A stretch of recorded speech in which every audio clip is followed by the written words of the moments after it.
ಎಲ್ಲರಿಗೂ ಶರಣು ಶರಣಾರ್ಥಿ. ಚನ್ನಬಸವಣ್ಣನ ವಚನ. ಲಿಂಗದ ಕಲೆ ಅಂತರಂಗಕ್ಕೆ ಭೇದಿಸುವ ಹಲವು ಸಾಧನಗಳಲ್ಲಿ ಒಂದು ಸಾಧನವನ್ನಿಲ್ಲಿ ಹೇಳಿಹನು ಕೇಳಿರಯ್ಯ. ಕರದಿಷ್ಟ ಲಿಂಗದಿ ತೆರೆದಿಟ್ಟ ದೃಷ್ಟಿ ಎವೆ ಅರಿಚದಂತಿದ್ದಡೆ ಆ ಲಿಂಗವು ಕಂಗಳಲ್ಲಿ ವ್ಯಾಪಿಸುತ್ತಿಪ್ಪುದು. ಆ ಮಂಗಲಮಯವಾದ ಕಂಗಳಲ್ಲಿ ಮನವೆರಿಸಿ ಲಿಂಗ ನಿರೀಕ್ಷಣೆಯಿಂದ ನೆನೆಯಲು ಆ ಲಿಂಗಮೂರ್ತಿ ಮನವನಿಂಬುಗೊಂಡು ಪ್ರಾಣಲಿಂಗವಾಗಿ ಪರಿಣಮಿಸುತ್ತಿಪ್ಪುದು. ಬಳಿಕ ಮನೋಮಯ ಲಿಂಗವನ್ನು ಭೇದವಿಲ್ಲದೆ ಸುವಿಚಾರದಿಂದ ಪರಿಭಾವಿಸಲು ಆ ಲಿಂಗಮೂರ್ತಿ ಭಾವದಲ್ಲಿ ಸಮರಸಗೊಂಡು ಭಾವಲಿಂಗವಾಗಿ ಕಂಗೊಳಿಸುತ್ತಿಪ್ಪುದು.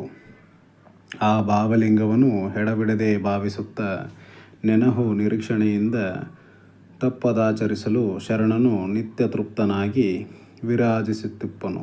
ಇದೇ ನಮ್ಮ ಕೂಡಲ ಚನ್ನ ಸಂಗಯ್ಯನೊಡನೆ ಕೂಡುವ ಪರಮೋಪಾಯವು. ಸಮಗ್ರ ವಚನ ಸಂಪುಟ 3 ವಚನ ಸಂಖ್ಯೆ 1520.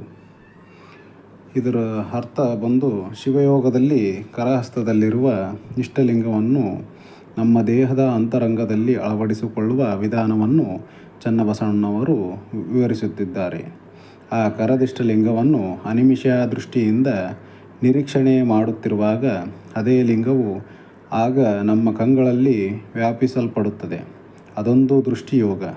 ಆ ಕಣ್ಣುಗಳಿಗೆ ಈಗ ಮಂಗಲಮಯವಾಗಿ ನಿರೀಕ್ಷಣೆಯಲ್ಲಿ ತೋರುತ್ತಿರುವ ಆ ಲಿಂಗ ಈಗ ಇಡೀ ಮನಸ್ಸನ್ನು ತುಂಬಿಕೊಂಡಾಗ ಪ್ರಾಣಲಿಂಗವಾಗಿ ಪರಿವರ್ತನೆಯಾಗುತ್ತದೆ.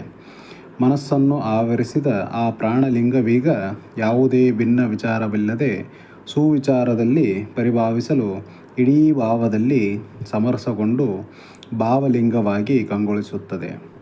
ಆ ಭಾವಲಿಂಗದ ಸದ್ಭಾವನೆಯಲ್ಲಿ ಸದಾ ಇರುತ್ತಾ ದಿನನಿತ್ಯ ನೆನಹು ಮತ್ತು ಲಿಂಗ ನಿರೀಕ್ಷಣೆಗಳನ್ನು ತಪ್ಪದೆ ಆಚರಿಸಲು ಭಕ್ತನು ಶರಣನಾಗಿ ನಿತ್ಯ ತೃಪ್ತನಾಗಿ ವಿರಾಜಿಸುತ್ತಾನೆ. ಈ ಶಿವಯೋಗಕ್ಕೆ ಬಿಡುವಿಲ್ಲ, ರಜೆಯಿಲ್ಲ. ಇದುವೇ ಪರವಸ್ತುವಿನೊಡನೆ ಸಂಗಮವಾಗುವ ಶಿವಯೋಗದ ಪರಮೋಪಾಯವಾಗಿದೆ ಎಂದು ಚನ್ನಬಸವಣ್ಣನವರು ಸರಳವಾಗಿ ಅರ್ಥಪೂರ್ಣವಾಗಿ ಇಲ್ಲಿ ಹೇಳುತ್ತಿದ್ದಾರೆ. ಎಲ್ಲರಿಗೂ ಶರಣು ಶರಣಾರ್ಥಿ.